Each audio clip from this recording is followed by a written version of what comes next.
নমস্কার স্যার। হ্যাঁ, নমস্কার। হ্যাঁ, এই বারুইপুরের যে রিসেন্ট যে ইনসিডেন্টটা ঘটেছে, এটা নিয়ে আপনার কি মতামত?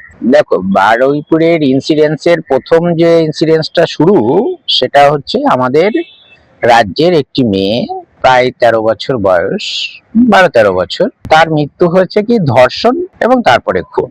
যে মৃত্যুটা সত্যি আমাদের কাছে একটি দুঃখজনক ঘটনা, এবং তার প্রতিক্রিয়া এসছে সাধারণ মানুষের মাধ্যমে, এবং পুলিশ পদক্ষেপ নিয়েছে।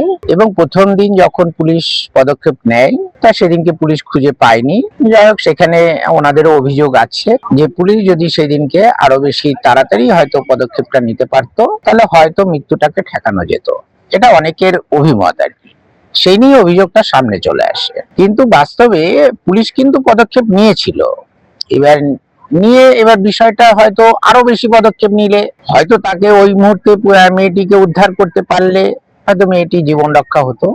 এটা আমাদের অনেকেরই দাবি হয়তো, কিন্তু বাস্তবে বর্তমান রাজ্য সরকারের যে ভূমিকা, বাস্তবে বর্তমান রাজ্য সরকারের চিন্তা শক্তি যেটা, সেটা কিন্তু প্রকটভাবে প্রকাশ পেয়েছে যে তারা দুর্নীতিকে বা যেমন সহযোগিতা করে না বা তাদের বিরোধিতায় আছে, সেরকম যারা দুষ্কৃতকারী, এই দুষ্কৃতকারীদেরকে বর্তমান সরকার কোনো রকম টলারেন্স দেখাচ্ছে না।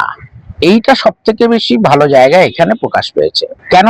সেটা হলো আমাদের যে শাসক সরকার সরকার কিন্তু পরিষ্কার প্রথম দিন থেকেই এটা জানিয়েছে যে যারা এই ধরনের অন্যায় কাজ করেছে তাদের বিচার প্রক্রিয়ার মাধ্যমে যেভাবে সর্বোচ্চ সাজা দেওয়া যায়, সেটার ক্ষেত্রে সরকার বদ্ধপরিকর।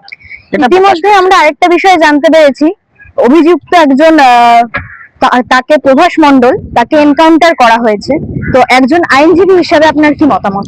দেখুন, এনকাউন্টারটা একটা বিষয়, কিরকম বিষয়, যে প্রথম হচ্ছে একটা দুর্ঘটনা যেটা ঘটেছে, সেই ঘটনার তদন্ত চলছে।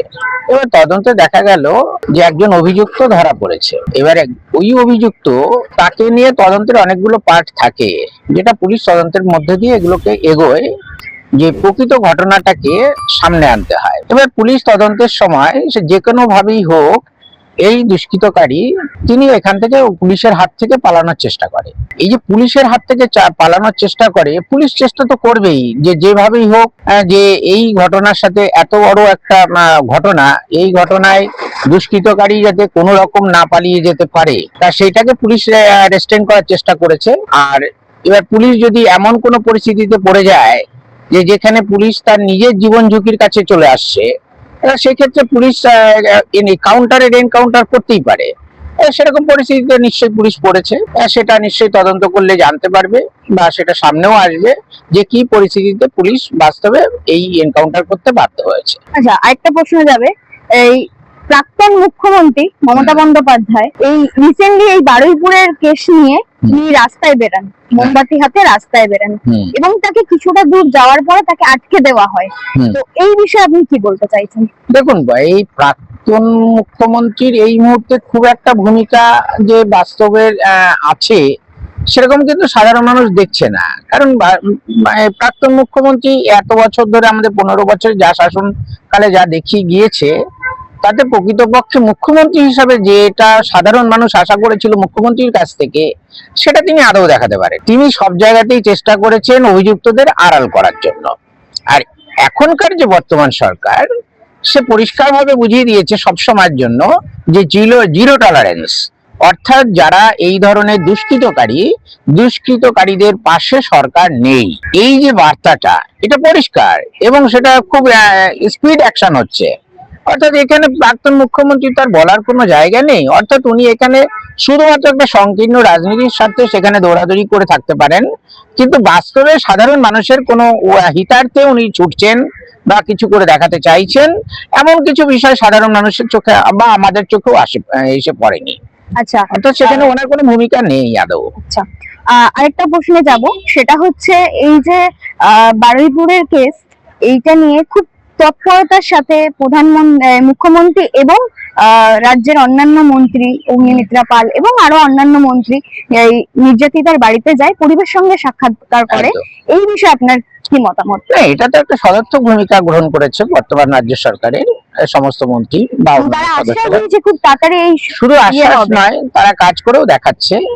দুষ্কৃতকারীকে খুব তাড়াতাড়ি ধরা এবং তাদেরকে তৎপরতার সাথে ভূমিকা পালন করা, এবং প্রথম দিন থেকে তারা একদম পজিটিভলি এই যারা এখানে বাস্তবে ক্ষতিগ্রস্ত পরিবার তাদের পাশে দাঁড়িয়েছে, এটাতে ধন্যবাদ দেওয়ার যোগ্য। আমাদের রাজ্য সরকারকে এখানে ধন্যবাদ দিতে হবে। সরকারের ভূমিকা যথেষ্ট সদর্থক ভূমিকা নিয়েছে। আচ্ছা, বারুইপুরে আরেকটা ইনসিডেন্ট নিয়ে আমি একটু যাব, সেটা হচ্ছে 17 বছরের একটু শিশুকে খেলার মাধ্যমে উঠছে যে কিছু মুসলিম সম্প্রদায়ের মানুষ হিন্দু ছেলেটিকে মারধর করে। তো এই বিষয়ে আপনি কি বলতে চাইছেন? এটা অতি দুঃখজনক ঘটনা, এবং যারা এই ধরনের আচরণ করেছে তাদেরকে আইনি প্রক্রিয়ার মধ্যে এনে উপযুক্ত শাস্তি বিধানের ব্যবস্থা করা হবে। আশা করি সরকার সেটা করবে, এবং সেটার জন্য আমাদের অপেক্ষা করতে হবে যে মূল বিচার প্রক্রিয়ার মাধ্যমে তাদেরকে কিভাবে সাজাপ্রাপ্ত করানো যায়। সেটা চেষ্টা করছে সরকার। আমরা যেটা মিডিয়ার মাধ্যমে জানতে পেরেছি, সরকার সদর্থক ভূমিকা পালন করছে।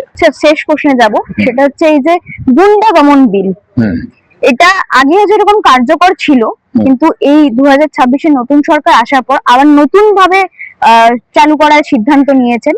তো এই বিষয়ে আপনি কি বলতে চাইছেন?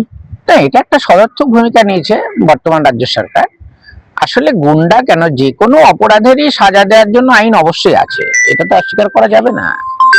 কিন্তু প্রশ্ন হলো, এই যে গুন্ডা, যে গুন্ডাগিরি আমরা সাধারণ মানুষ হিসাবে দেখতে পাচ্ছি রাজ্যে চেয়ে যাচ্ছে, এবার তাদেরকে যদি প্রোটেক্ট করবার জন্য, থামানোর জন্য বা সাজাপ্রাপ্ত করানোর জন্য সরকার যদি কোনো স্পিডি ব্যবস্থা আনতে চায়, তার মধ্যে খারাপ কিছু নেই। ভালো ভালো উদ্দেশ্য নিয়ে এটা করছে। এবার অনেকেই বলতে পারেন যে প্রত্যেকটা অপরাধেরই তো সাজার একটা জায়গা আছে, তাহলে আইন আছে, তাহলে আর একটা আইনের দরকার কি আছে? আসলে এখন যে এই প্রেক্ষিতে দেখা যাচ্ছে যে এই গুন্ডাগিরির পরিস্থিতিটা এমন একটা জায়গায় চলে যাচ্ছে যে তাদেরকে প্রিভেন্ট করবার জন্য যদি আরো কিছু আইনি সুরক্ষার মধ্যে আনা যায়, সাধারণ মানুষকে সুরক্ষা প্রদান করা যায় গুন্ডাদের থেকে, তার জন্য সরকার যদি সদর্থক ভূমিকা পালন করে, তা তাকে সাধুবাদ জানাতে হবে। এটা তাই হয়েছে, এর বেশি কিছু হয়নি। তা এটা তো গুন্ডাদের বিরুদ্ধে যাচ্ছে, সাধারণ মানুষের পক্ষে যাচ্ছে। তা সরকার যখন দুষ্কৃতকারীদের বিরুদ্ধে গিয়ে আইন আনছে, তা সেখানে আমরা সাধারণ মানুষ হিসেবে বলবো ভালো পদক্ষেপ নিচ্ছে। এখানে কোনো সমালোচনা করার জায়গা নেই। আমাদের সময় দিতে হবে, দেখতে হবে যে এটার বাস্তব প্রয়োগ কতটা কাজে লাগছে, কতটা করানো যাচ্ছে। এবার পুলিশও তাদের ভূমিকা পালন করবে। আর আমরা এই শাসনকালে, এই বর্তমান শাসনকালে যেটা দেখতে পাচ্ছি, পুলিশ অনেক বেশি সদর্থক ভূমিকা পালন করতে পারছে। আগের শাসনকালে আমরা দেখতে পেয়েছি পুলিশকে যেন কোনোভাবে আটকে রাখা হতো। পুলিশ কোনো কাজের দিকে, বিশেষ করে এই দুষ্কৃত দমনের ক্ষেত্রে বা দুর্নীতি দমনের ক্ষেত্রেও আমরা দেখেছি সদর্থক ভূমিকা খুব একটা পালন করতে পারতো না। তো যে কোনো কারণেই পারতো না, কারণ তার কারণটা সাধারণ মানুষ বুঝে গিয়েছে যে কাদের কারণে পারতো না। আর এখনকার সাধারণ মানুষ এটা জানতে পারছে যে কাদের কারণে এই দুষ্কৃতকারীদের বিরুদ্ধে লড়াই করাটা অনেক বেশি সহজ হচ্ছে প্রশাসনের, পুলিশ কর্তাদের। কারণ পুলিশ কর্তারা লড়াই করতে পারছে এই কারণে, কারণ বর্তমান মুখ্যমন্ত্রী প্রথম দিন থেকেই বলেছে আমি জিরো টলারেন্স, অর্থাৎ আমরা এই ধরনের কোন অন্যায়ের বিরুদ্ধে আমরা পক্ষ নেব না, আমরা চাইবো অন্যায়ের বিরুদ্ধে যাব। আমরা অন্যায়কারীর পক্ষে নই, অন্যায়কারীর বিরুদ্ধে। তাই অন্যায়কারীর বিরুদ্ধে যা যা করণীয় কর্তব্য সেটা সরকার পালন করছে, এটা ভালো দিক। আরেকটা প্রশ্নে যাব, সেটা হচ্ছে এই যে এই মুহূর্তে চলছে ভালো তৃণমূল ভার্সেস মৃত তৃণমূল, মানে ঋতব্রত বন্দ্যোপাধ্যায় এবং মমতা বন্দ্যোপাধ্যায়, এই বিষয়টা নিয়ে কি বলতে চাইছেন? দেখুন, তৃণমূল সম্পর্কে সকলের একটা পরিষ্কার ধারণা, মানে এই 15 বছর ধরে আমাদের সকলের মধ্যে একটা ধারণা হয়েছে যে তৃণমূলের মধ্যে 25 আর 75 ভাগাভাগি চলে। এবার এই 25-75 ভাগাভাগিটা আছে, কারা 25-এর দিকে, কারা 75-এর দিকে। এবার 75 বলছে যে আমরা এক ধরনের তৃণমূল, 25 বলছে আমরা আরেক ধরনের তৃণমূল। এইটুকুই ভাগ হয়েছে বলে আমার মনে হয়, এর বেশি কিছু হয়। ধন্যবাদ স্যার আপনাকে। নমস্কার।